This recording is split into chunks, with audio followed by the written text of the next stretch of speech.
जी नमस्कार, मेरा नाम कृष्णपाल राठौर है और आप महाराव राजगढ़ का यूट्यूब चैनल देख रहे हैं। पंडित धीरेन्द्र कृष्ण शास्त्री इन दिनों चर्चा में है। चर्चा में इसलिए है सर क्योंकि एक संस्था ने उन्हें चुनौती दी थी कि आपके जितने भी चमत्कार हैं वो सब झूठे हैं। यदि आपके चमत्कारों में दम है तो हम आपको 30 लाख रुपए देते हैं और आप हमें चमत्कार करके दिखाइए। कई लोगों का मानना है कि उन्होंने इस चैलेंज को स्वीकार नहीं किया था, लेकिन अभी खबर आई है कि पंडित धीरेन्द्र कृष्ण शास्त्री ने इस चैलेंज को स्वीकार कर लिया है। जो समिति ने जो चैलेंज दिया था उसको स्वीकार कर लिया है। लेकिन आप सभी सीहोर वाले पंडित प्रदीप जी मिश्रा को भी जानते होंगे। पंडित प्रदीप जी मिश्रा भी धर्म का प्रचार करते हैं और पंडित धीरेन्द्र कृष्ण शास्त्री भी धार्मिक प्रचार करते हैं। और ऐसे में पंडित प्रदीप जी मिश्रा की जिम्मेदारी बढ़ जाती है कि वो पंडित धीरेन्द्र कृष्ण शास्त्री का खुलेआम सपोर्ट करें। मुझे पूरा भरोसा है कि पंडित प्रदीप जी मिश्रा यदि पंडित धीरेन्द्र कृष्ण शास्त्री यानी कि बागेश्वर धाम वाले बाबा का अगर साथ देते हैं तो निश्चित तौर पर एक यूनिटी बनेगी। और मैं तो बोलता हूं कि केवल पंडित प्रदीप मिश्रा को ही नहीं, धर्म के तमाम बड़े संत जो हिंदू धर्म का प्रचार करते हैं देश में और विदेश में, इन सभी की मौलिक जिम्मेदारी बन जाती है कि वे बागेश्वर धाम वाले गुरुजी के सपोर्ट में खड़े हो। चाहे वो देवकीनंदन ठाकुर हो, चाहे वो मुरारी बापू हो, चाहे अन्य बड़े महान संत हो, सभी बड़े महान संतों की ये जिम्मेदारी बन जाती है कि वो अपनी व्यासपीठ की गद्दी से बैठकर पंडित धीरेन्द्र कृष्ण शास्त्री का जो विरोध हो रहा है उसका सपोर्ट करें। क्योंकि आज यदि एक संत को गलत ठहराया जाएगा तो कल से पंडित प्रदीप जी मिश्रा को भी गलत ठहराने की कोशिश और साजिश की जाएगी। इसलिए की जाएगी सर क्योंकि पंडित प्रदीप जी मिश्रा भी धर्म का प्रचार करते हैं। और जब धर्म के प्रचार करने वाले संत खुलेआम उनका जब सपोर्ट करने लगते हैं लोग, तो कुछ धर्म के नाकाम बिंदु जो लिब्रांडू जिन्हें हम बोल सकते हैं, जो ज्ञान बांटते हैं कि ये सब फेक बातें हैं, ये सब झूठी बातें हैं, ऐसा कुछ नहीं होता है। कई लोग तो ये भी बोलते हैं पंडित प्रदीप जी मिश्रा जो उपाय बताते हैं वो सब झूठी बातें हैं, ऐसा कुछ नहीं होता है, इन पर ध्यान मत दीजिए। तो ये लोग हिंदू धर्म का बुरा चाहते हैं, ये लोग हिंदू धर्म को बदनाम करने पर तुले हुए हैं। आज बागेश्वर धाम वाले गुरुजी के चमत्कार के ऊपर सवाल किए जा रहे हैं, कल से यही लोग पंडित प्रदीप जी मिश्रा जो उपाय बताते हैं ना सर, उन उपायों के ऊपर भी सवाल करेंगे। बोलेंगे कि हमारे सामने आप उपाय करके इस आदमी को ठीक कर दीजिए। कल से ये चीज़ें शुरू हो जाएगी। तो पंडित प्रदीप जी मिश्रा के ऊपर भी सवालिया निशान उठ सकते हैं। इसलिए उठ सकते हैं क्योंकि जब भी हिंदू धर्म के प्रचार में कोई संत, कोई महान संत भीड़ इकट्ठी करके बैठता है ना सर, तो उसके विरोध में कुछ लिब्रांडू बोलते ही बोलते हैं। लेकिन हमें ऐसा इसलिए नहीं करना है सर क्योंकि जाने अनजाने में ही सही हमारे धर्म का प्रचार तो हो रहा है, हिंदू धर्म का फैलाव तो हो रहा है, हिंदू धर्म को ये लोग बढ़ावा तो दे रहे हैं। नहीं तो आप सोचिए कि पंडित प्रदीप जी मिश्रा की कथा जब वायरल नहीं हुई थी, जब हम उनकी बातों को ध्यान से नहीं सुनते थे, तब कितने लोग मंदिर में जाते थे भगवान शिव के।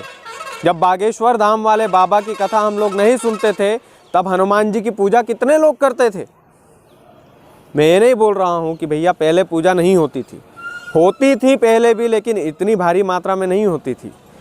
यदि आज हम मोहल्ले की जो माँ बहनें हैं उनको लोटा लेकर जल चढ़ाते हुए जाते देखते हैं ना सर, तो उसका एक बड़ा श्रेय जाता है पंडित प्रदीप जी मिश्रा को। यदि घर का आदमी नारियल लेकर बालाजी के मंदिर में जाता है तो उसका बड़ा श्रेय बागेश्वर धाम वाले गुरुजी को जाता है भाई साहब। और ये एकदम रियलिटी है और हम इसको खुलेआम सपोर्ट करते हैं, बिल्कुल करते हैं। चाहे हम पत्रकार हैं, लेकिन हम धर्म के खिलाफ एक शब्द भी नहीं सुनेंगे। कई हिंदू पत्रकार, देखिए पत्रकार होता है, हिंदू मुसलमान नहीं होता है और ना सिख ईसाई होता है, किसी भी धर्म का पत्रकार नहीं होता है। लेकिन भाई जिस धर्म में आपने जन्म लिया है, यदि आप कैमरे के सामने उस धर्म की झूठी अफवाह फैला करके उस धर्म की बदनामी कर रहे हैं, ध्यान से सुनिएगा, झूठी अफवाह फैला करके धर्म की बदनामी कर रहे हैं, तो लानत है आपकी पत्रकारिता पर। झूठी अफवाह नहीं फैलाना। आप अगर सच है, मैं कभी आसाराम बापू का सपोर्ट किया क्या? आज तक नहीं किया। राम रहीम का सपोर्ट किया? नहीं किया। क्यों नहीं किया? क्योंकि ये लोग गलत थे और ये लोग सज़ा भुगत रहे हैं। कुछ मछलियाँ गंदी हो सकती है, इसका मतलब ये नहीं है सर, ये कहावत एकदम झूठी है कि कुछ मछली पूरे तालाब को गंदा करती है। इस कहावत को हमें बदलना होगा। उन खराब मछलियों को तालाब से बाहर निकाल के फेंक दीजिए और उस तालाब की पूजा में लग जाइए। ये भारत है, ये महान संतों की धरती है। कुछ ऐसे संतों की वजह से हम बाकी संतों के ऊपर उंगलियां नहीं उठा सकते और उठाना भी नहीं चाहिए, हमें कोई अधिकार भी नहीं है। तो हम बस इतनी इस वीडियो के माध्यम से गुजारिश करना चाहते हैं कि बाकी के जो संत हैं वो भी बागेश्वर धाम वाले गुरुजी की सपोर्ट में आ जाइए। पंडित प्रदीप जी मिश्रा से हमारा विशेष लगाव है।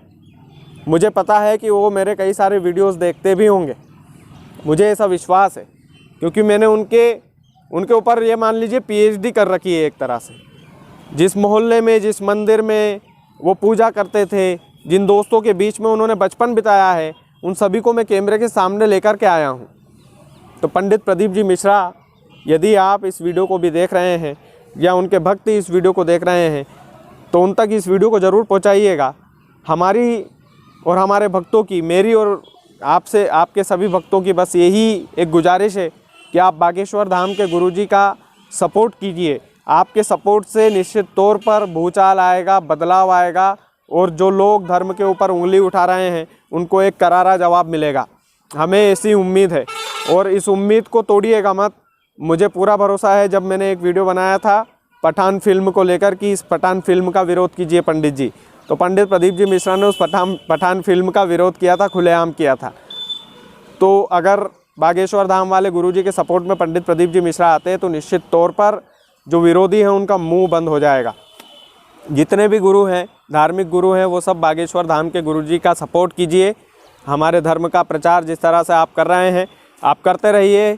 हम आप सभी के साथ हैं और कोई भी यदि उंगली उठाता है, झूठी अफवाह फैलाता है, तो ऐसे लोगों पर ध्यान मत दीजिए। अपने धर्म के प्रचार प्रसार में जो संत लगे हुए हैं, बहुत मेहनत करते हैं, बहुत विरोध सहना पड़ता है और विरोध सहने के बाद भी वो अनवरत आपके लिए कथा सुनाते हैं। आप भक्ति में लगे, आप हमारे हिंदू धर्म की संस्कृति को ना भूलें, इन तमाम प्रयासों में वो लगे रहते हैं।